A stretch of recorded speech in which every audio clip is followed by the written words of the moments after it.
Hey guys, what's good? This is the July 2026 edition of Shane's Chicago Bulls podcast. And the last time I came to you was last month before the draft, before free agency started. So this episode is going to highlight both of those and what the Bulls did, who they acquired. So basically, we'll start off with the draft, as the Bulls selected Caleb Wilson and Dalen Swain in the first round of the draft. And in the second round, they had 2 picks. They traded one to the Lakers for money. Then they also took their other pick, which they actually selected Braden Smith. They traded him to Indiana Pacers for Cam Jones, who they later waived.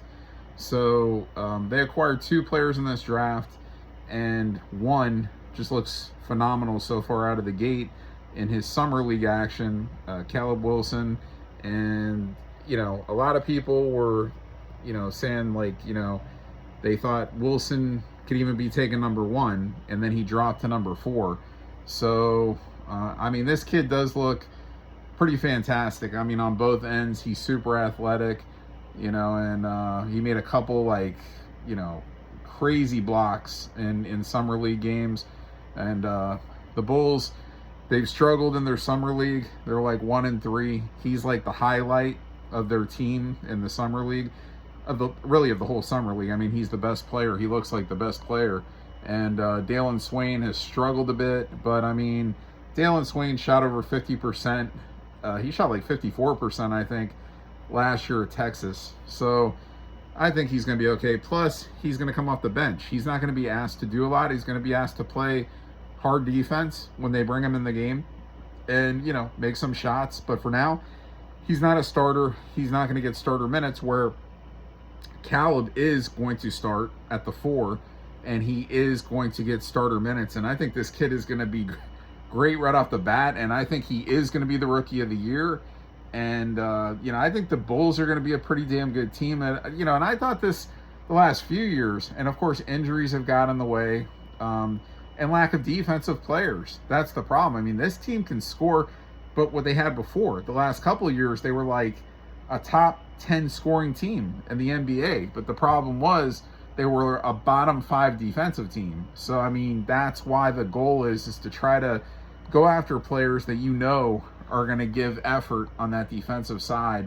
And that's, what they've acquired here in this offseason, a lot of that. They brought in Toby Awaka, and they brought in Jalen Sellers for the two-way contracts, two-way contracts to the 2 players that I just named. You can carry 3 during the season, so there may be one other that they bring in eventually. But right now, 2 of those 3 slots are designated to those gentlemen.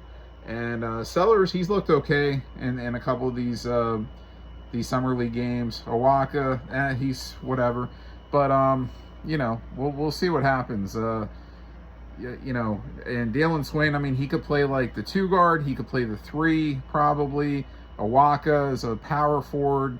Sellers is a point guard. Of course, Caleb Wilson, more of a 4, a power forward. So also, I'll talk about the free agency period. Basically, they brought in Nick Claxton in a multi-team trade. The Bulls just basically acquired his contract from the Nets to take money off of their cap. So Nick Claxton, a couple years left on his contract. He's a solid player, man. He's not, a huge scorer, but he's a solid scorer, really good defender, very mobile. He's going to guard the pick and roll a lot better than Vucevic did. And I really liked Vucevic, man. Because I look at everything. I don't look at just, it was easy to rip Vucevic because of his on-the-ball man defense, because it was pretty non-existent a lot of the times. But the guy rebounded great. He scored well. And he was a value contract. $20 million a year. Now he went back to Orlando, Vucevic, and he's gonna make like peanuts over there. I forgot what he's getting. I think it's like fucking $5 million or something. Or it's cheap. He's getting like cheap money to play with the Magic, like really reasonable money. And Vucevic can still play. It isn't like he can't play anymore. But his on-the-ball defense was a liability, and Nick Claxton's really going to help out there. Also, Lachlan Olbrich, who was a draft pick last year from the Bulls, he was basically, his contract was non-tendered, so he's off the team. He's playing in the summer league with Golden State. So he actually had a triple-double in the last game of the season. I mean, he barely played last year, but it's kind of crazy. I mean, you know, backup center just comes in, plays, gets a triple-double, but I don't know. I don't think there's obviously going to be, you know, a great career for Olbrich going forward, but I think he could probably obviously be a solid backup somewhere. But the Bulls just didn't see him in their plans because, you know, they've acquired Nick Claxton, Noah Esengwe, who they drafted last year. They see him as a potential possibility of him playing at the center spot or power forward. He's actually grown supposedly to 6'11", I think. So he's actually grown some inches since last year. So he's got to put on some size like some of these other guys on the team. I think Caleb could use some size too. You know, these are really thin kids, but, you know, they're young and eventually, you know, add some muscle, add some weight. But anyway, Olbrich is gone. We also re-signed Zach Collins, which I was a little surprised about. Not because Zach can't play. Zach is a really solid player, but he's just been injured and since he's been with the Bulls. And he missed basically all last year. And actually, yeah, he played like a couple of games. So hopefully, it's I believe the way the contract is set up is a 1-year contract, and then it's a team option for the second year, I think. And the value, the salary of the contract is not bad, and he's a solid player. I mean, that's a guy that could play the power forward or the center position off the bench. They still got Jalen Smith here who could do both of those things. Yeah, the Bulls got a nice team. And then they picked up the option on Leonard Miller, who played really well last year when they brought him in from a trade. And he can play the power forward position, even probably the small forward position a little bit. So he'll be a solid option off the bench, just like he was for the Bulls last year. And he started a little bit for the Bulls last year, and he played well. So this kid I really like, and he's super young. And to cap that off, the Bulls brought in all-star Norman Powell, who was with the Heat last year, previously with the Clippers. And this guy averaged like close to 22 points a game last year, I believe, with the Heat. He was injured several games last year, but he's definitely, he's a veteran. I think he's like 32, and they signed him to a 2-year contract. I think his contract is set up the same way, where it's 1 year, and then the next year is a team option for the second year, I believe. So, you know, look, he's the kind of veteran that you bring in. He's played well. He's been scoring it well. You're putting him out there with a starting lineup that's basically all young guys. I mean, Claxton is like later 20s, maybe like 27, 28. But then you got Giddey, you'll have Wilson, and you'll have Buzelis as your other 3 starters, who are all super young. I mean, these guys are all like 23 and under. I think I got that. I think Josh Giddey maybe is going to turn 23, or he is 23, but these guys are no, actually I think Giddey's only going to be, he might only be 22.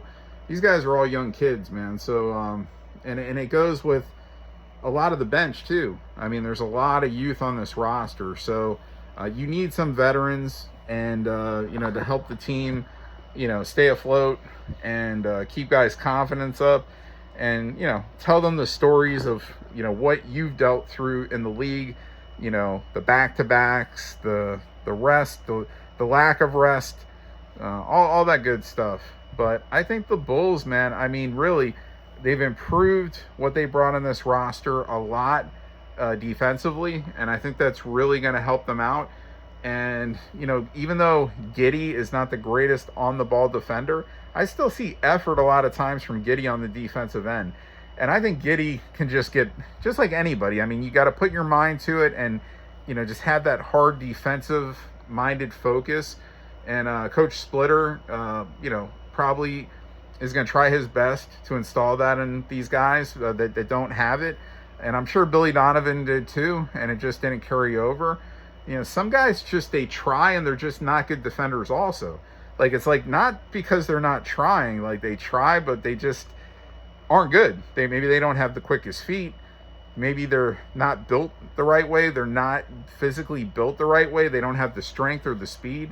Sometimes, though, it's a lack of effort. And I think you gotta want to put that effort in on both ends. And Giddey's definitely got the speed. He's got the physical build to do it. He just has to get a little bit more mentally in tune with playing defense, I think. And he's a great playmaker, which is why he's still on this roster.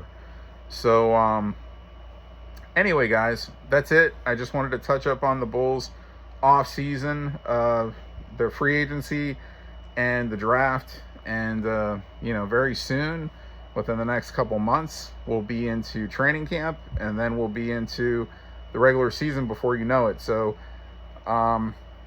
anyway, my next episode, maybe the regular season schedule will be out. I'm obviously not gonna dissect every single fucking game. I may just tell you who they're opening up against, and that's it. But yeah, I don't have that right now. But anyway, I'll be back next month for another episode, and until then, I'll see you next month with another edition of Shane's Chicago Bulls podcast. And trying to think if there was anything else I wanted to say. I think that's it. All right, guys, I'll see you next month.